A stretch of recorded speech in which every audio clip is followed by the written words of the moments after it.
Referendum autonomia, il segretario regionale del PD striglia i militanti che invitano a non votare il 22 ottobre, via libera anche dal vice segretario nazionale, il ministro Martina. Nel pomeriggio a Venezia la manifestazione dei Novax contro la legge Lorenzin, in migliaia da tutta Italia contro l'obbligo imposto nelle scuole.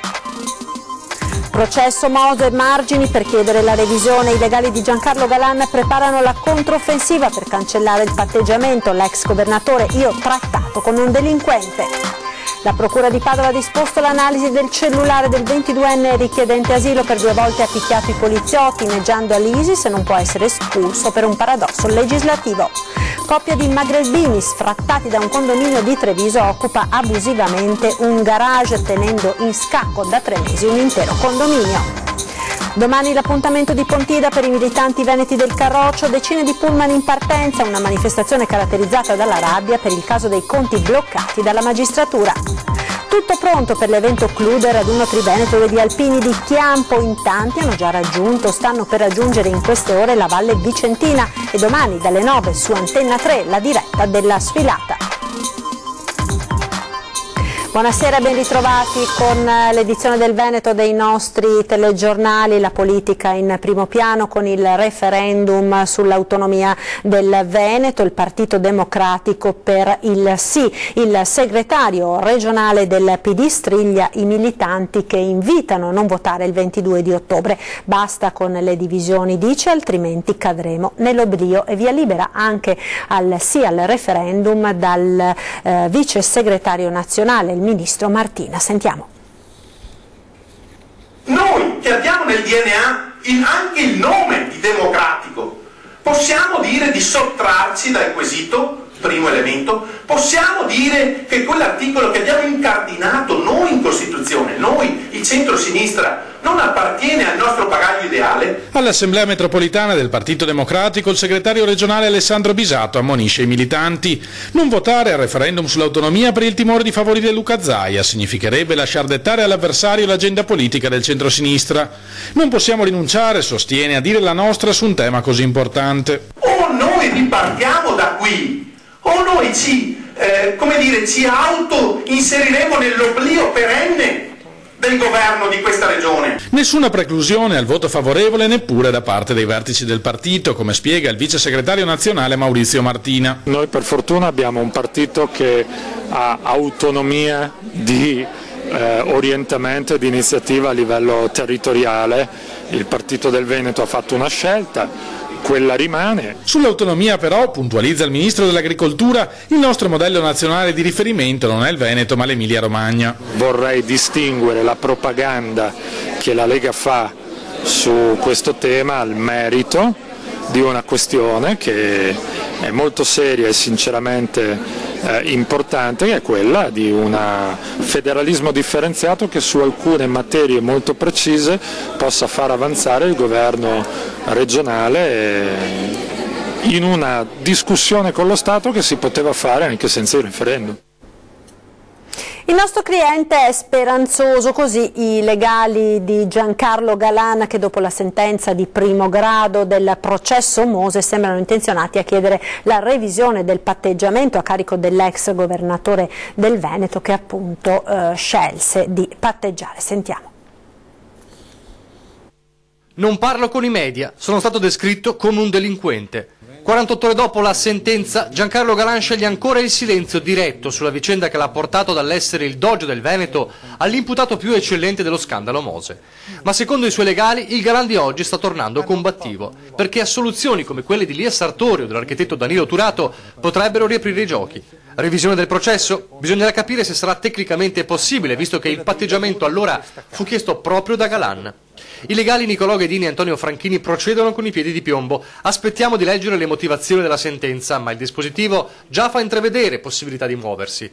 Uno dei punti chiave contro Galan era l'accusa sui lavori di Villa Rodella. Le dichiarazioni sul punto sono state quelle dell'ingegner Baita, il quale ha indicato l'architetto Turato come il collettore del denaro che sarebbe poi arrivato al dottor Galan per il restauro di Villa Rodella. Questo evidentemente non è stato ritenuto esistere da parte del Tribunale, tanto è vero che l'architetto Turato è stato assolto per non aver commesso questo fatto. E dunque, prosegue Franchini, le dichiarazioni di Baita su questo non sono state ritenute credibili, così come quelle di Mazzacurati su un altro fronte. In relazione alla posizione Sartori, perché la stessa è stata assolta. Resta il fatto che per molti chiedere una revisione ora sembra alquanto comodo dopo aver patteggiato, anche se Galan ha sempre detto di aver scelto questa via pur considerandosi innocente, ma per motivi di salute e familiari. E ora come la sta prendendo? Lo sta vivendo in maniera piena di speranza, direi. La Procura di Padova ha disposto l'analisi di cellulare e computer del 22enne richiedente asilo che per 2 volte ha picchiato i poliziotti a Padova e ha anche inneggiato in un caso agli attentati di Barcellona. Sentiamo. La Procura di Padova ha ordinato agli investigatori di indagare sul PC e il telefonino di Bakari Marong, il 22enne richiedente asilo del Gambia che in 10 giorni è stato arrestato 2 volte per aver minacciato e pestato alcuni poliziotti. Nel primo episodio di violenza avvenuto lo scorso 31 agosto, il profugo, fermato ai Giardini Arena per un controllo, aveva urlato Allah è grande con il Corano stretto nella mano destra e così era stato denunciato per istigazione al terrorismo. Quando gli agenti sono riusciti a bloccarlo ha continuato a gridare inneggiando all'attentato di Barcellona. All'interno del Corano pare che i poliziotti abbiano trovato e sequestrato un paio di fogli con disegnati degli ordigni. Per questo la Procura ha deciso di far analizzare il computer e il telefono cellulare per capire se il 22enne del Gambia possa aver avuto contatti con personaggi pericolosi all'interno del mondo islamico. Per il momento lo straniero resta in carcere, non può essere invece espulso dal nostro paese in quanto richiedente asilo e in attesa di avere una risposta. Ed è un richiedente asilo a cui è stato rifiutato lo status di rifugiato. Il bandito, arrestato ieri dopo aver rapinato un'anziana nel parcheggio di un supermercato a Mogliano, è stato catturato poco prima che salisse su un treno. Sentiamo. È un 20enne originario del Camerun al quale è stato negato lo status di rifugiato l'autore della rapina di ieri pomeriggio nel parcheggio interrato del supermercato Cadoro di Mogliano. Vittima una 75enne che per 10 euro si è vista minacciare con un coltello da cucina. Il ragazzo, con alle spalle una sfilza di precedenti anche violenti, ha pendente un ricorso e per questo si trova ancora sul suolo italiano. In questo momento è regolare sul territorio perché, pur avendo un permesso di soggiorno scaduto, ha presentato un ricorso che in questo momento è sub iudice, quindi sin tanto che non c'è la decisione lui è titolato a rimanere sul territorio nazionale. Non si è fatto scrupolo ad avvicinare l'anziana in pieno giorno puntandole contro il coltello. Ha provato a vedere se aveva una catenina al collo e ha provato anche a chiederle il cellulare. Per fortuna la signora, come dire, in quel momento non aveva né l'uno né l'altra e quindi ha desistito dal suo intento. La descrizione del ragazzo e l'abilità dei militari hanno permesso di rintracciarlo e bloccarlo poco lontano. L'intuizione è stata quella di dirigersi sul posto dove praticamente hanno trovato il sospettato che stava salendo su un treno e che chiaramente se avesse preso quel treno avrebbe potuto dileguarsi in maniera quasi irremovibile. Il 20enne è stato arrestato per rapina aggravata, un episodio che potrebbe essere determinante per il suo allontanamento dall'Italia. Ed ancora continuiamo a parlare di richiedenti asilo perché praticamente dopo lo stop agli sbarchi voluto grazie al decreto Minniti i risultati si stanno cominciando a vedere anche nella Marca. All'ex caserma Serena da giugno non si registrano più nuovi accessi. Da quando si sono bloccati gli sbarchi al sud Italia si sono anche bloccati gli accessi all'interno della caserma Serena di soggetti che sbarcavano. Non vi sono più sbarchi, io credo, da giugno scorso. Effetti della nuova politica di freno degli sbarchi sulle coste italiane anche nella Marca e in particolare all'ex caserma Serena di Dosson.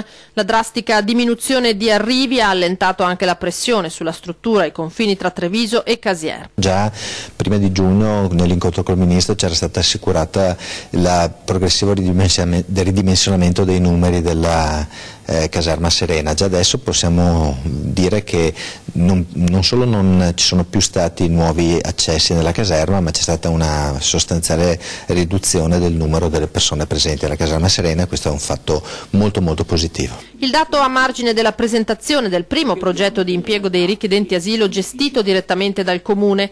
Si occuperanno di svolgere gratuitamente alcuni lavori che Contarina non copre: raccolta manuale di erbacce, foglie e rifiuti dove i mezzi meccanici non arrivano. L'impiego di queste persone comporta che non ci sia nessun costo per l'amministrazione e non viene anche nello stesso tempo tolto lavoro a qualcuno. Una trentina quelli che da martedì e per 6 mesi si vedranno al lavoro per 3 ore al giorno tra Sant'Antonino, San Lazzaro e San Zeno. In particolare da alcune vie di San Zeno, che è un quartiere particolarmente attenzionato dall'amministrazione, perché abbiamo deciso di intervenire con dei lavori sotto il cavalcavia, abbiamo già allocato una telecamera e abbiamo creato un gruppo di controllo del vicinato. Tutte richieste che a giugno sono state formulate in un'assemblea al Bar d'Aico e alle quali richieste abbiamo risposto.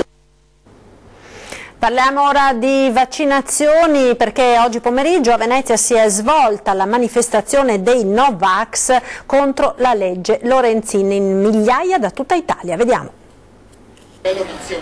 Migliaia di persone dal Veneto e dalle altre regioni italiane si sono radunate a partire dalle 16 sulla fondamenta di Santa Lucia per protestare contro l'obbligo vaccinale introdotto dal governo e reclamare libertà di scelta per i genitori, in attesa del buio per procedere con una fiaccolata verso la meta simbolica della Chiesa della Salute.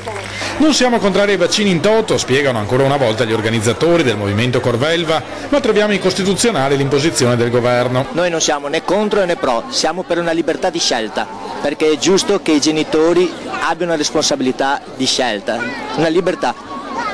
Quello che manca veramente è un'informazione corretta, che noi chiediamo. Stiamo soltanto cercando di aiutare i genitori in un momento di difficoltà in cui hanno preso una decisione per il bene dei figli, non per il male dei figli, e c'è questo accanimento mediatico contro una decisione che è stata presa consapevolmente, sapendo i rischi e sapendo anche i benefici di questa decisione. Tra i sostenitori della libertà di scelta anche il popolare rapper in lingua veneta Erman Medrano. Tutti quanti si sente, come dire, oppressi da sta imposizione che si arriva più dal cielo, così da grazie Lorenzin, e speriamo soltanto che qualcosa vada bene quando che sarà da rivedere se è legge costituzionale. Abbiamo solo che speranza ha ormai, gli altri comunque non si fermiamo. Tra la nutrita ed eterogenea schiera di partecipanti, accanto a chi reclama semplicemente libertà e informazione, non mancano i sostenitori di pittoresche teorie del complotto. Online trovate tutto, sono cose che sono state trovate dentro i vaccini. Cos'è che è stato trovato? Nanoparticelle di vario tipo che non sono descritte nei bugiardini cosiddetti, oltre a esserci ossido di alluminio, mercurio, eccetera, di tutto. Come coadiuvanti per far reagire il sistema immunitario, per ammazzare prima la gente e renderli, diciamo, clienti fissi dell'industria farmaceutica, questo è il concetto. E torniamo ora a Treviso, dove a 2 passi dalle mura da 3 mesi una coppia di magrebini sfrattati vive abusivamente in un garage, tenendo in ostaggio un intero condominio. Vediamo che succede. Non fai le fotografie. E perché non posso fare fotografie? No, non vuoi. Per carità. Io adesso chiamo i carabinieri. Io non voglio fotografia. Siamo stati accolti così quando abbiamo cercato di sapere di più di una storia che ha dell'assurdo in questo 2017. Un intero condominio ostaggio di una coppia sfrattata che da 3 mesi ha occupato abusivamente questo garage. Siamo in strada dei Nascimben, nel quartiere di San Zeno, a 2 passi dalla Ghirada. In questo condominio 3 mesi fa una famiglia marocchina si fa sfrattare dal proprietario, convinta che così potrà ottenere una casa popolare. In realtà è una coppia in Italia da tantissimi anni, perché le 3 figlie, una volta maggiorenni, si sono rese indipendenti. Così i genitori, rimasti in 2, si sono convinti che potevano ottenere un appartamento d'affitto popolare. Il risultato è che perdono l'abitazione e con le chiavi di riserva occupano il garage che diventa la loro casa, con le inevitabili conseguenze per i condomini. Oltre ad aver occupato il garage, loro parcheggiano all'interno del parcheggio condominiale, vanno avanti e indietro con la macchina, entrano nel nostro portone. Oggi ci siamo organizzati e tutelati, e abbiamo cambiato i blocchetti perché ce li trovavamo dentro l'androne, e soprattutto ci sono problemi igienici. Prima di tutto abbiamo tutti i bambini che quest'estate non hanno mai giocato in giardino perché i signori, non avendo come tutti un bagno nel garage, svuotano i bisogni in un secchio e li buttano nei tombini. Viviamo chiusi in casa perché fuori non si può stare per odori, per igiene e per quant'altro, e poi è una questione di decoro. Ora di fatto il proprietario, che vive in un'altra regione, ha l'appartamento bloccato e i condomini sono ostaggio di queste persone che proprio non vogliono andarsene. L'unica soluzione attesa dai residenti potrebbe arrivare dal sindaco dopo il sopralluogo sanitario dell'USL. Porterò sicuramente il caso in consiglio comunale, perché è inammissibile che dei cittadini debbano stare in ostaggio di due persone. Lei ha sentito anche le figlie che si sono rese disponibili? Sì, le figlie l'ho sentite stamattina, a quanto pare sono anche disposte a pagargli l'alloggio, ma devono convincere il papà e la mamma ad uscire da questa situazione. Però loro sono fissati col fatto che vogliono un alloggio comunale a tutti i costi. Parliamo ora di università, perché il governatore del Veneto Luca Zaia si è scagliato contro la decisione del governo di tagliare i fondi ministeriali alle università venete. Sentiamo. 5 milioni in meno all'Università di Padova, quasi 1,5 milioni in meno, a quella di Venezia 1.700.000 tagliati e a Verona 500.000 allo IUAV. L'ira del governatore del Veneto Luca Zaia, che attacca il governo dopo i tagli decisi dal Ministero. Abbiamo alcuni fra gli atenei più prestigiosi a livello internazionale che ogni anno si classificano entro i primi 5 posti a livello nazionale per qualità e livello della ricerca, e il governo, invece di premiare queste eccellenze, le mortifica e dà più soldi a chi galleggia a metà o a fondo classifica, denuncia Zaia, che ha verificato come nel riparto del fondo di funzionamento delle università gli atenei veneti siano stati penalizzati con tagli che mettono a rischio i bilanci e lo sviluppo di attività strategiche. Il modello di finanziamento utilizzato include una quota base, una quota premiale e una quota di perequazione. Secondo il presidente del Veneto, alla quota premiale, che valuta proprio la qualità della ricerca, è arrivata la sforbiciata del governo. Per fortuna fra un mese l'aria comincerà a cambiare. Roma è avvisata, conclude Zaia. Domani a Pontida il tradizionale raduno annuale della Lega Nord, ma sul Pratone quest'anno terrà banco la rabbia per il blocco dei conti del partito dopo la condanna di Bossi e Belsito per truffa ai danni dello Stato. Da Treviso a Pontida, con i conti bloccati, la campagna referendaria in corso, le trattative febbrili per la scelta del candidato sindaco e la mina vagante dello sceriffo, quello di domenica sarà un raduno speciale per i militanti trevigiani della Lega Nord, in partenza con 8 pullman organizzati dalla segreteria, circa 400 persone, più un altro centinaio che raggiungeranno Pontida con l'auto propria. Ma sulla festa quest'anno ha il sopravvento la rabbia per la decisione della magistratura di bloccare i conti della Lega, da ieri anche quelli del Carroccio trevigiano, in seguito alla condanna di Bossi e Belsito per appropriazione indebita e truffa allo Stato. Siamo abbastanza arrabbiati perché vedere non poter utilizzare fondi che servono in un momento così delicato come il referendum per l'autonomia che abbiamo davanti, ci fa pensare che sia anche una mossa e un motivo di pressione dal punto di vista politico per cercare di rallentare quella che è la campagna referendaria. Conti chiusi e campagna elettorale aperta per il referendum, ma a Treviso anche quella per la riconquista di Casugana, con un candidato sindaco che ancora non c'è e che nel toto nomi degli ultimi giorni, ipotesi non proprio gradita ai vertici locali del partito, potrebbe anche non essere un leghista. Partendo da un dato che ci dà il 25%, sopra il 25% al netto di Giancarlo Gentilini, è auspicabile che il nome sia un nome che esce, diciamo, dalla Lega Nord. E poi l'incognita Gentilini con lo sceriffo in rotta con la segreteria del partito e che non ha mai fatto mistero di poter anche correre con una propria lista. Sembra quasi che voglia tentare di dare a noi l'onere e la responsabilità di mettere nella posizione di fare scelte differenti. Ripeto che la Lega Nord è il suo partito, lui è ancora un militante della Lega Nord, così come lo sono le persone che ha attorno, per cui all'interno della Lega gli spazi ci sono. Vedremo poi. Ci fermiamo ora per qualche istante di pubblicità, linea alla regia. A tra poco.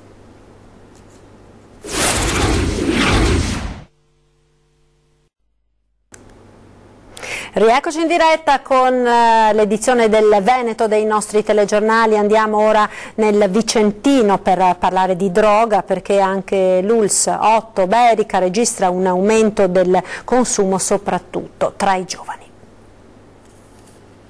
1900 persone, tra cui giovani dai 15 ai 24 anni, in cura al SERD dell'ULSS 8 Berica nel solo 2016.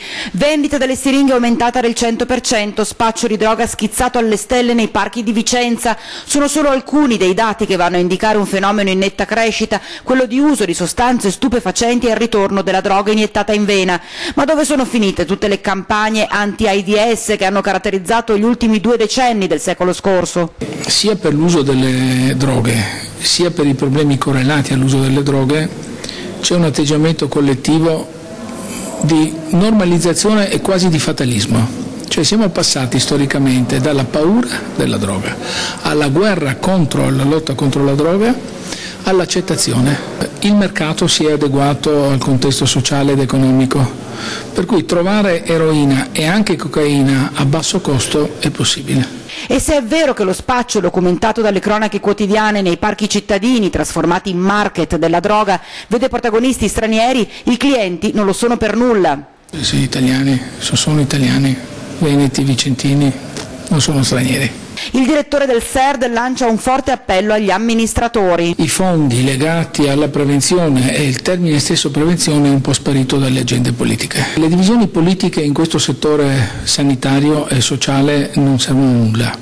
Bisogna trovare i punti in comune, tirarsi sulle maniche e insieme, attraverso queste convergenze, fare dei progetti a medio e lungo termine. Al proposito, la 5ª Commissione ha convocato il primo tavolo tecnico per cercare di capire come muoversi per contrastare una vera piaga. Ho voluto raccogliere attorno a un tavolo persone esperte di vari, sia della prevenzione che della cura, ma anche per il controllo, per vedere quali sono le indicazioni che possono, i dati innanzitutto, e poi le indicazioni che possono emergere e che noi come Commissione faremo propri e porteremo avanti. In 400 hanno partecipato ieri sera a Gorgo al Monticano, in provincia di Treviso, a Bagliori di Luce, la serata organizzata per ricordare Lucia Comin e Guido Pellicciardi, a 10 anni dal terribile massacro ad opera delle cosiddette belve di Gorgo. Ma vediamo com'è andata. Questa serata l'ho voluta da mesi, 9 mesi esattamente, ed è arrivato il momento, insomma, di salutare i miei genitori, e loro sono qua insieme con noi per aiutare questa gente che ha bisogno di fondi per andare avanti. Una serata a lungo desiderata e alla fine è diventata realtà.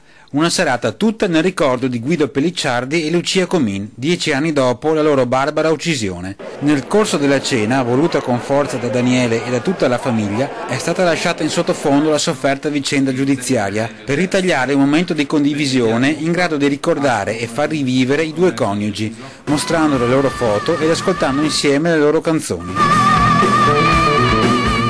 La sala gremita testimonia il successo della serata, con un significato anche di solidarietà. Le quote di iscrizione sono state devolute infatti all'AISM, Associazione Italiana Sclerosi Multipla. Presenti anche i fratelli di Lucia, Daniele e Gianni, che ricordano così la sorella. Che effetto le fa questa serata?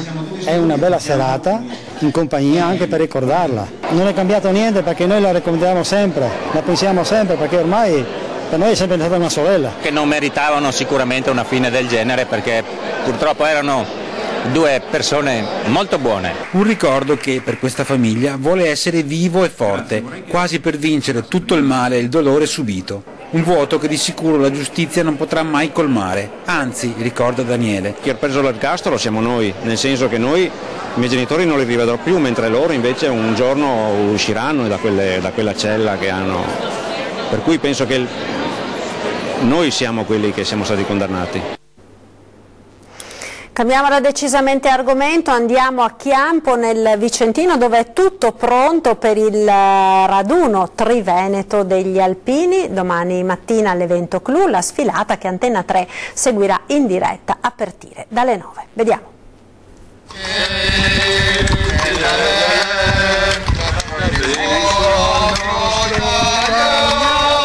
raduno triveneto degli alpini. C'è chi si è preso per tempo ed è partito a piedi con tanto di mulo al seguito per una lunga marcia alla volta di Chiampo, come le penne nere del gruppo Alpini Città di Treviso Salsa Reginato, impegnati nel percorso della memoria che li ha portati dalla cima del Pasubio sino alla valle del Chiampo.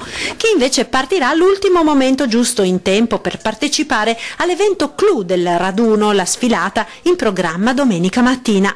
Dalla Marca il gruppo più numeroso è quello di Vittorio Veneto, e non a caso, visto che proprio la città della Vittoria il prossimo giugno ospiterà il raduno Triveneto in occasione del centenario della fine della Grande Guerra. Siamo in tanti, ci siamo contati nel corso della settimana e credo saremo circa una 500-600 persone che parteciperemo alla dunata del Triveneto di Chiampo. Domani, al termine della sfilata, il tradizionale passaggio della stecca. Dal sindaco di Chiampo e dal presidente della sezione di Vicenza al presidente della sezione di Vittorio Veneto, il mio presidente Franco Introvigne, e al sindaco della città di Vittorio Veneto. Ed Antenna 3 seguirà questo evento con una lunga diretta domenica mattina a partire dalle 9, così tutti coloro che non potranno essere fisicamente presenti domenica a Chiampo avranno la possibilità di seguire in TV tutta la sfilata.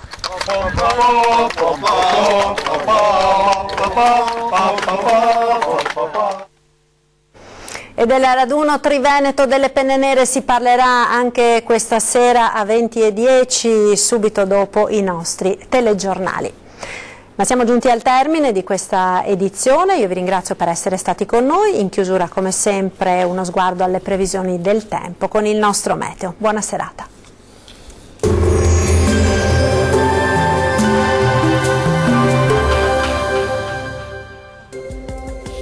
Tempo ancora solo localmente instabile, scopriamo dove con la grafica. Sul Veneto una maggiore instabilità interesserà i settori settentrionali con rovesci sparsi e temporali su gran parte del Bellunese, sul nord vicentino e occasionalmente anche sul nord trevigiano. Asciutto e più soleggiato altrove. Temperature massime sui 17-23 gradi, minime tra 10 e 17 gradi circa. Spostiamoci ora a vedere la situazione del Friuli Venezia Giulia. Anche qui il cielo sarà molto nuvoloso su tutta la regione, con rovesci e temporali diffusi un po' ovunque, fenomeni più deboli e alternati a schiarite sulle pianure occidentali. Temperature massime sui 17-20 gradi circa, minime attese tra i 13 e i 17 gradi. Andiamo ora a vedere che tempo farà sul Trentino Alto Adige. Sarà nuvoloso quest'oggi e alla nuvolosità sarà associata anche una diffusa instabilità con rovesci e temporali più diffusi, qualche schiarita sul Trentino meridionale. Temperature massime sui 18-21 gradi, minime attese tra 8 e 11 gradi circa.